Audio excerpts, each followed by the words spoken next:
이것이 정치다. 네, 오늘은 이상희 위덕대 부총장, 박완규 매트릭스 여론분석센터 소장 두 분과 함께하겠습니다. 어서 오세요. 안녕하십니까. 네. 김태호 최고위원의 불출마 선언 어떻게 해석하십니까? 일단 뭐 최고위원 사퇴는 안 했죠. 네. 그리고 두 번째로 여기 이제 정계 은퇴 선언 이런 건 없는 것 같습니다. 네.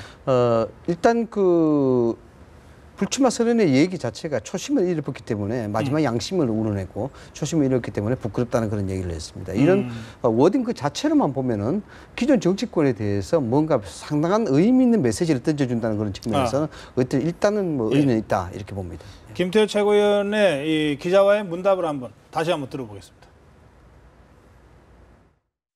계기가 된 사건이나 뭐 일정 있으신가요? 저도 한 20년 정치를 해왔는데 저를 지지해 주시는 많은 분들이 주변에서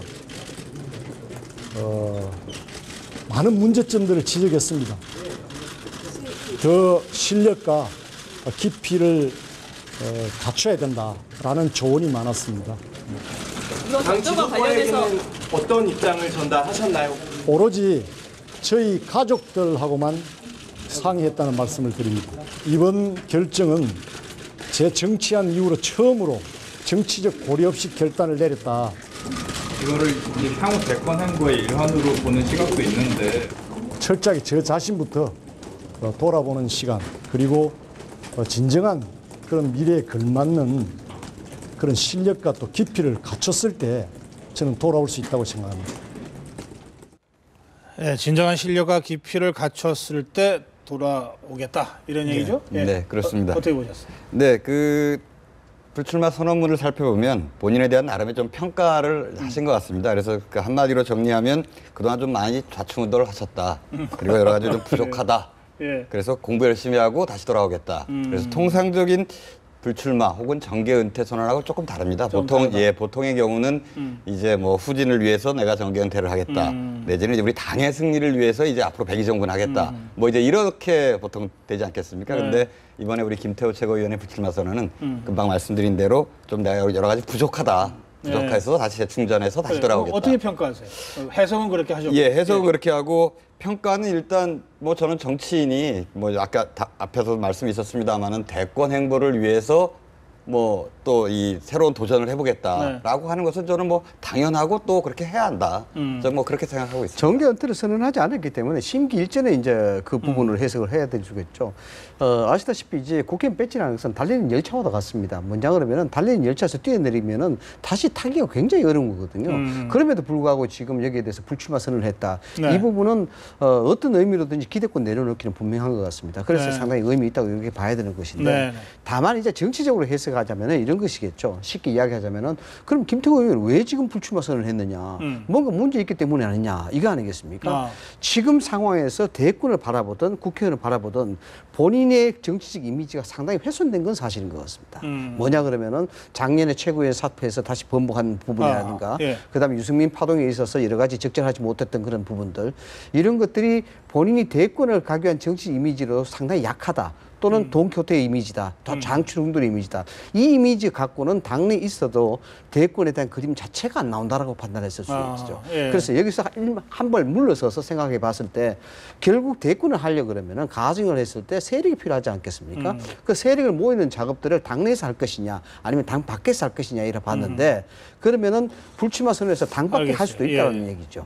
근데 뭐 세력 얘기를 하기 전에 우리 국민들이 대권 주자를 조사하는 걸 보면 저 사람이 감이 되냐 안 되냐를 그렇죠. 뭐 하여튼 종합적으로 판단해서 먼저 보지 않아요? 네, 그렇습니다. 예, 아무리 뭐 노력을 하고 전략을 짜고 세를 모아도 국민들이 감이 아니라고 생각하면 지지율이 그렇게 안 나오더라고요. 네, 그렇습니다. 근데 이제 재미있는 건 사실 우리 김태호 최고위원 이제 말씀이 나와서 그렇습니다만은 사실은 경력을 되게 화려한 경력을 사실 갖고 계십니다. 그러니까 정치를 경남 도의원에서 출발해서 최연소 기초단체장 거창구수 하시고 재선 경남 도지사하고 만 49세에 이명박 정부에서 총리로 지명될 정도로 어쨌든 화려한 경력을 갖고 계신 분인데 각종 여론조사에서는 현재 대권 후보로는 평가받고 있지는 못한 것 같습니다. 그 점에서는 김태호 최고위원이 자신을 이번에 굉장히 정확하게 또 냉철하게 봤다고 생각해요. 스스로 이제 자기 진단을 좀 했겠죠. 실력과 깊이와 이런 것이 없어서 내가 아무리 하고 싶어도 국민들이 인정 안 해준다면 예.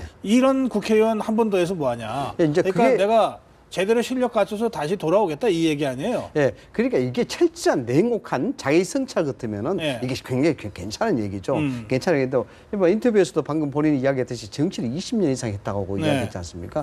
그러면 한 가지만 가정해서 본다 그러면은 이 김무성 지도부 체제라든가 서청원 의원 쪽에서는 자칫하면 양쪽에 모두가 알러니가 될 수가 있다라는 겁니다. 뭐냐면은 최고위원 사퇴를 안 했거든요. 그리고 공천을 앞두고 있습니다. 네. 여기에 대해서 역설적으로 이야기하자면 나는 마음 놓고 이야기할 수 있는 분위기를 지금 만든 거예요. 네. 그런 측면에서 봤을 때 정치적으로 해석한다 그러면 그럴 수도 있다는 겁니다.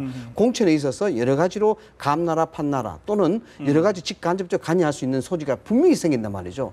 그렇게 되면은 묵시적으로 어떤 정치 협상력도 갖출 수가 있다는 겁니다. 뭐 그럴 수도 예. 있겠는데 저는 글쎄요. 뭐 불출마 선언을 한 사람의 얘기를 정치적으로 해석 안 할 수는 없지만 그 오늘 얘기 중에 20년 정치하면서 처음으로 정치적 고려 없이 결정했다 그러잖아요. 아, 그렇습니까? 예? 아까 그 발언 나왔거든요. 네네. 근데 정치인이 정치적 고리가 없다는 그러니까 게 그런 점에서는 어쨌든 뭔가 자기가 실력을 이 대통령 하기에는 아직 여러 가지로 부족하다. 그 중에서 제일 부족한 게 실력이다. 그러니까 그거 다시 채워서 오겠다. 뭐 하여튼 그런 취지가 기본으로 좀 있는 것 아니냐. 저는 그렇게 그 생각합니다. 말은 참 의미가 있죠. 예, 자 그런데 예. 중요한 것은 이제 김태우 의원이 의도했건 안 했건 최고위원 그리고 뭐 사실 공천이 거의 확실시 되는 거 아닙니까? 최고위원이면. 그렇죠. 네. 그리고 공천 받으면 당선도 거의 확실시 되는 지역이에요. 경남이니까. 그런데 불출마를 했어요. 그러면 이항구 의원이 대구 수성에서 불출마했고 불출마를 했죠. 또 강창 의원이 또 불출마했고요. 불출마 선언했죠. 그러면 이게 중진들 다선 의원들의 불출마 도미노로 연결되는 건지 이게 뭐 컷오프 얘기는 지금 새누리당 쪽에서는 안 나오고 그렇죠. 있으니까 예. 예, 그거 어떻게 보십니까? 제가 먼저 말씀을 드리자면 컷오프 얘기는 굉장히 민감한 사항이기 때문에 나올 시기도 아니고 지금 또 어느 누가 그걸 얘기를 꺼낼 수 있는 용기도 없고 뭐 이렇게 된 것이죠. 그런데 분명한 김태호 최고가 저렇게 불출마 선언 자체는 상당한 영향력을 주는 건 사실인 것 같습니다. 뭐냐면은 김태호 최고가 초선이긴 하지만 사실상의 중량급 있는 그런 의원으로 비중을 차지하고 있지 않습니까? 네. 그렇기 때문에 지금 현재 향후 총선에 대해서 대부분 정치 전문가들이 이야기하는 것이 소위 말해서 새정치와 새누리가 누가 공천 혁신을 하느냐 이런 경쟁이 맞붙어보다 이렇게 이야기를 하고 있는데 이런 것들이 일종의 단초가 돼서 상당한 영향을 발휘해서 바람으로 이어질 가능성은 굉장히 농후하다 이렇게 볼 수 있는 것이죠. 그 후속 불출마를 예, 왜냐 그러면은 네. 왜냐하면 김무성 대표 체제가 지금 가져가는 게 변혁과 혁신이거든요. 네. 그래서 공천에서는 누가 혁신에 대한 부분이 강하냐 부분인데 예, 어떻게 보세요?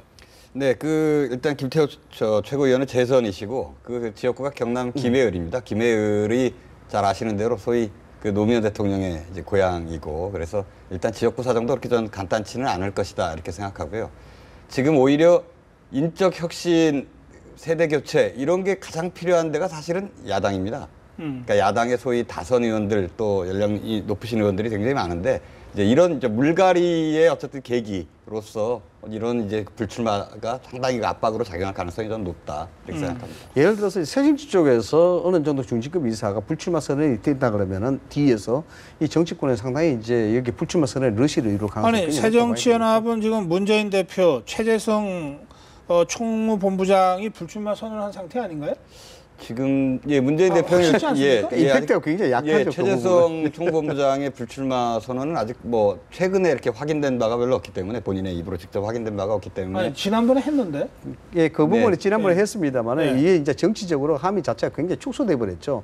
이제 사무총장 내정 이야기가 나오고 이러면서부터 시작해서 다시 한번 그러면 불출마 선언에 대해서 확인을 해줄 수 있느냐 이 부분에 대해서 그래요? 정확한 정답을 안 했으니까 알겠습니다. 이 불출마는 사실상 불출마는 한 것으로 아니라고 제가 봐야 기억을 되겠죠. 하는데 네, 2012년 대선 때 그건 어쨌든 그랬죠. 뭐 그랬죠. 별로 그 임팩트는 없었다 이런 예, 말씀이군요. 예, 그렇습니다. 근데 이게 이 서로가 어느 쪽이든 먼저 물갈이가 시작되면 다른 쪽도 안 따라갈 수 없는 게 또 여야 관계 아닌가요? 그렇습니다. 그렇죠. 저 앞서 말씀을 드렸습니다만 향후 총선은 누가 계획을 강하게 하느냐 이 부분이 상당히 이제 총선에 대한 승패에 관건이 그럼 어느 있다고 쪽이 봅니다. 먼저 이게 이 물갈이를 선점할 것 같습니까? 저는 지금 봐서는 새누리당이 더 좀 강하게 나올 걸로 봅니다. 왜 그렇게 보세요? 왜냐하면 새 정치가 아직까지 거기에 대해서 움직임이 별다르게 보이지 않기 때문에 김무성 대표가 어떻게 판단할지 모르겠습니다만 여기에 대해서 소위 개혁의 아젠다를 선점해야 할 필요가 있다라고 새누리가 판단합니다. 먼저 시작하고 따라서 물갈이 개혁이라고 하는 이슈를 선점할 것이다. 이렇게 전망하셨어요? 네, 저도 그럴 가능성이 훨씬 높아 보입니다. 왜냐하면 아하. 새정치민주연합의 소위 3선 이상의 다선 중진 의원들이 굉장히 많습니다. 그러니까 수도권에도 많고, 네. 저 호남에도 많고. 그러니까 이분들이 사실은 지금 뭐 나름대로 열심히 이제 활동 중이신데 국민의 눈높이 그리고 당원들의 눈높이에서는 어쨌든 조금 더 새롭고 젊은 사람들이 전면에 나서서 해달라. 근데 네. 그 새정치연합 쪽에서 물갈이가 새누리보다 먼저 그것도 큰 폭으로 이루어질 가능성도 배제할 수 없어요. 두 가지 이유인데 첫째는 혁신위가 구성되는 과정에서 호남 다선 의원들과 486 의원들 대거 물갈이 네, 해야 된다는 물갈이로. 주장이 나온 적이 있습니다. 네, 나온 적이 있습니다. 물론 네. 이 역풍을 받아서 잠복했습니다만, 그다음에 두 번째는 새누리당은 어쨌든 완전 국민 경선, 오픈 프라이머리를 지금 당론으로 주장을 했죠. 밀고 있어요. 그러니까는 인위적으로 컷오프라든지 하는 식의 물갈이가 불가능합니다. 그런데 새정치연합은 어쨌든 전략공천이라는 칼을 놓지 않고 있잖아요. 네. 그러니까 사실은 당 상황만 수습이 되면 그리고 이것밖에는 이기는 길이 없다고 판단되면 지금 이런 흐름들이 보다 대규모로 조직적으로 물갈이로 나타날 가능성이 새정치연합 쪽에 더 있을 수도 있는 것 아니냐 이렇게 제가 질문을 드립니다. 예, 전 그럴 가능성도 충분히 있다고 생각합니다. 왜냐하면 지금 우리 고 박사님 말씀하신 대로 전략공천 문제도 아직 남아 있고 또 선출직 공직자 평가위원회를 구성해서 네. 현역 의원들 중에 그게 일종의 컷오프 같은 거죠. 점수가 낮은 네. 분들은 이제 좀 컷오프에서 배제하겠다. 그러니까 이렇게 이제 진행될 거라고 생각하고 그렇게 해서 저는 많은 수의 현역 의원들이 이렇게 물갈이됐으면 좋겠다고 생각을 합니다만은 그러나 그분들이 현재 상당한 기득권을 갖고 있는 이제 분들이기 때문에 이제 현실적으로 이제 그런 것을 일관되게 추진해 나갈 수 있을지. 근데 이제 그래요? 그분도 좀 일리 있는 말씀이신데요. 예. 근데 이제 시기적으로 그 시기의 한계라는 게 좀 있긴 있어요. 지금 새정치 상황을 가만히 보면은 지금 연말까지는 과연 이게 봉합이 될까라는 게 굉장히 좀 걱정이 됩니다. 그런데 이게 이제 전열이 돼야 이게 계획이 되든지 하는데. 근데 예.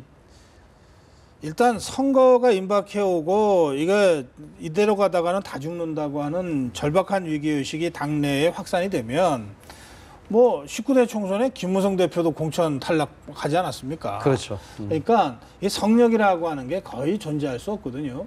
그러니까 이거는 새정치연합이 문재인 대표가 당 수습을 못하면 못하는 대로 오히려 더 강력한 물갈이 흐름을 가지고 갈 수도 있어요. 어차피 신당 나타나는 게 기정사실화 된다면, 그러니까 여러 가지 가능성이 있기 때문에 저는 두 분이 지금 새누리당은 뭔가 물갈이를 잘 할 것 같고 선점할 것 같다 이렇게 전망하신 데 대해서 제가 조금 안 그럴 수도 있다 이렇게 좀 이견을 제시하는 것 정도로 해놓겠습니다. 네. 예, 여러 가지 상황으로 봐서 사실은 더 불리한 쪽에서 이 물갈이라도 먼저 한번 해보자 이렇게 나올 가능성이 있기 때문에요. 네, 그렇죠. 그 점은 나중에 다시 한번 더 짚어보죠. 그 심학봉 의원이 새누리당을 탈당했습니다.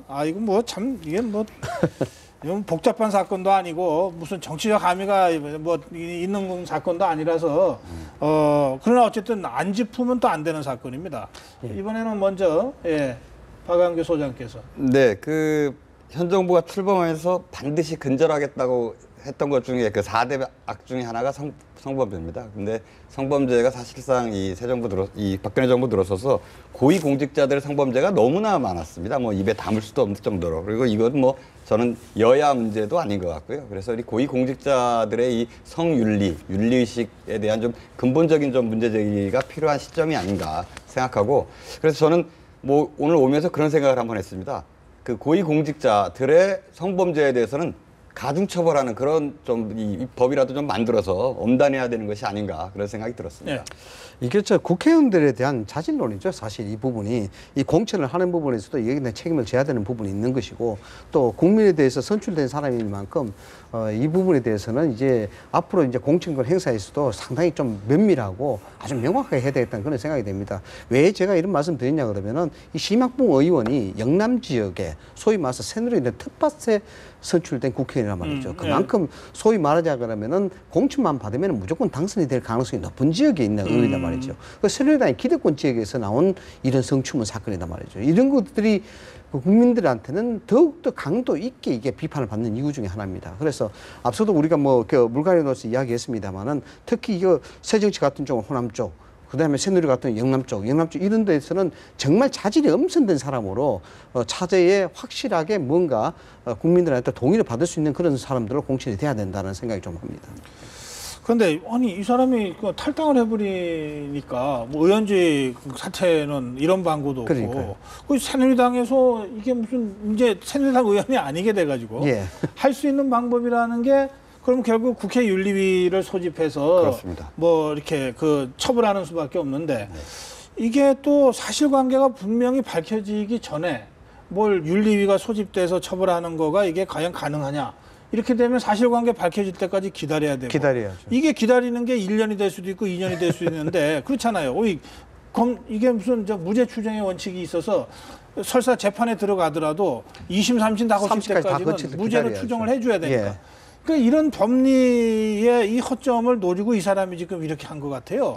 이거 어떻게 방법이 없어요? 전 방법이 있을 것 같습니다. 네. 일단 만약 강간이라고 하면 이건 네. 형법으로 해서 뭐 3년 이상의 유기징역에 처하는 것으로 해결할 수 있을 것 같고, 근데 만약 그 두 분이 뭐 합의해서 성관계를 가졌다라고 하면 그건 이제 국회의원의 품위 유지 의무 위반입니다.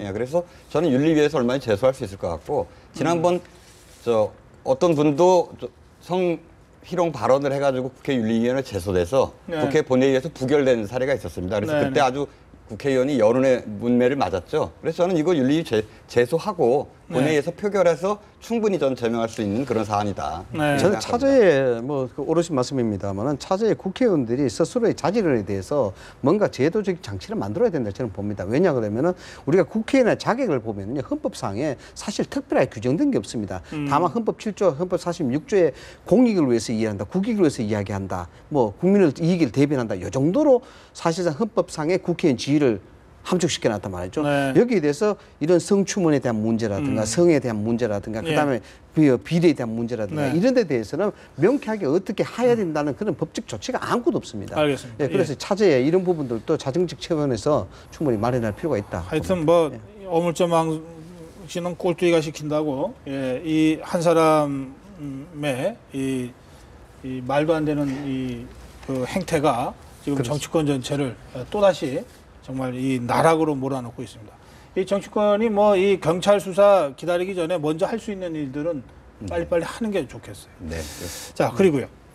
참, 이 8월 13일까지 그 선거구 획정위원회에 정치권이 이번 선거구는 이런 기준으로 이렇게 해달라라고 뭘 안을 내야 된답니다. 그렇게 해야 10월 13일까지 그 늦지 않게 선거구 획정위원회가 가동이 돼서 뭐 이렇게 된다 그러는데 지금 여야가 이게 의원 정수 가지고서도 서로 자기 주장만 하고 그렇죠. 뭐 빅딜 얘기가 나오기는 하는 것 같은데 이게 뭐 빅딜 분위기는 현재까지는 없죠? 이거 어떻게 봐야 됩니까? 빅딜에 대한 부분은 사실상 좀 어렵다고 봐야 되겠죠. 왜 어렵다고 봐야 되냐면 이 빅딜을 해서 누가 이익을 보느냐에 대한 문제인데 권역별 비례대표제를 하게 되면 야권이 이익 보는 건 당연한 거고 오픈 프라이머리를 하게 되면은 여당의 입장으로서는 해도 그만 안 해도 그만 그런 상황 아니겠습니까? 지금 예. 야권에서 안 받는다 그러는데 어느 쪽에서 소위 말해서 제로섬 형태로 했고 이걸 하게 되면 이쪽이 이익을 받는다. 이렇게 되면 그게 빅딜의 승사 가능성이 있는데 새누리당 입장에서는 오픈 프라이머리 해도 그만 안 해도 그만의 입장에 가질 수가 있는데 뭐 그게 빅딜이 가능하겠습니까? 전혀 안 된다 봐야 되죠. 그 어쨌든 의원 정수를 늘리는 문제는 이제 이 새정치연합 쪽에서도 더 이상 주장 못하는 건가요? 네, 그렇습니다. 이게 포기했습니까? 뭐 제가 새정치연합 소속은 아니라 잘 모르겠습니다만은 지금 나오는 보도와 또 몇 분들의 의견들 여쭤보면 더 이상 의원 정수 확대 문제는 뭐 더 이상 그렇죠. 언급하지 않는 걸로 이렇게 보이는 것 같습니다. 그러면 권역별 비례대표제를 도입할 경우에 의원 정수를 늘리지 않고 한다면 결국 지역구를 줄여야 되는 거네요. 그죠? 그런데 김무성 대표도 지역구를 줄이는 한이 비례대표를 줄이는 한이 있더라도 지역구를 300석으로 예, 해서 맞추겠다. 조정하겠다. 예, 그러면 이게 지역구를 줄일지 비례대표를 줄일지의 문제가 됩니까? 결국은? 네, 그 문제가 그렇습니다. 그러니까 의원 정수를 300명으로 고정해 놓고 고정해 놓는다면 놓는다면 결국은 지역구를 늘릴 거냐, 비례대표를 늘릴 거냐. 그러니까 이렇게 야당은 문제고, 비례대표를 늘리자는 거죠. 300명을 정해놨을 경우에 권역별을 도입하면 네, 그렇습니다. 비례대표가 그렇습니다. 늘리자는 거 아니에요. 예. 그다음에 김우성 대표는 300석을 고정시켜 놓고 헌재의 결정대로 하자면 지역구를 늘 수밖에 없으니까 비례대표를 줄이자. 네. 이 얘기죠. 그냥 2대1 기준으로 가자. 그런데 여기 이제 정치적 셈법이 좀 있습니다. 뭐 그전에 조금 전에 이야기했던 국회의원 정수에 대한 문제는 참고로 한 가지만 더 이제 말씀을 짚고 넘어가자 그러면은 옛날 그 16대 국회에 있어서 그때 당시에도 국가 경제 위기가 있었어요. 위기가 있었는데 그때 국회의원 정수를 줄였습니다. 네. 줄였는 부분이 있기 때문에 그런 사례가 지금도 똑같이 해당이 되는 부분이거든요. 정수에 대한 부분은 여론의 비난을 받을 수밖에 없다. 여기에 대해서는 늘린다는 것은 부담이 있을 수밖에 없다. 근데요. 정치 공의가. 지금 300석이죠. 네. 이거 19대 한해서만 하겠습니다라고 정치권이 국민들한테 고개 숙이면서 양해 구했던 사안이에요. 그렇죠. 20대 때는 다시 299로 환원하겠다고 했거든요. 예. 그러니까 늘리고 이런 문제가 이미 아니에요. 예, 이거는 그렇죠. 정치권이 약속 지켜야 되는 문제입니다. 그렇습니다. 네, 이제 그 권역별 비례대표제 같은 경우에 이미 이제 이 문제 작년 초 연말에도 이야기가 나왔었던 그런 문제입니다. 그래서 참고로 이제 말씀을 드리자면 언론 보도에 따르면은 그 네. 당시에 분석한 게 있습니다. 뭐냐면은 19대 총선 지표를 시뮬레이션을 했을 때 새누리당 같은 경우에 광주에 1석, 전남에 6석, 전북 7석에서 총 14석을 받을 지금 수가 있고 마무리해야 되거든요. 예. 그래서 의원 정수와 관련해서 어떤 입장이신지 마지막으로 재연하신다면요.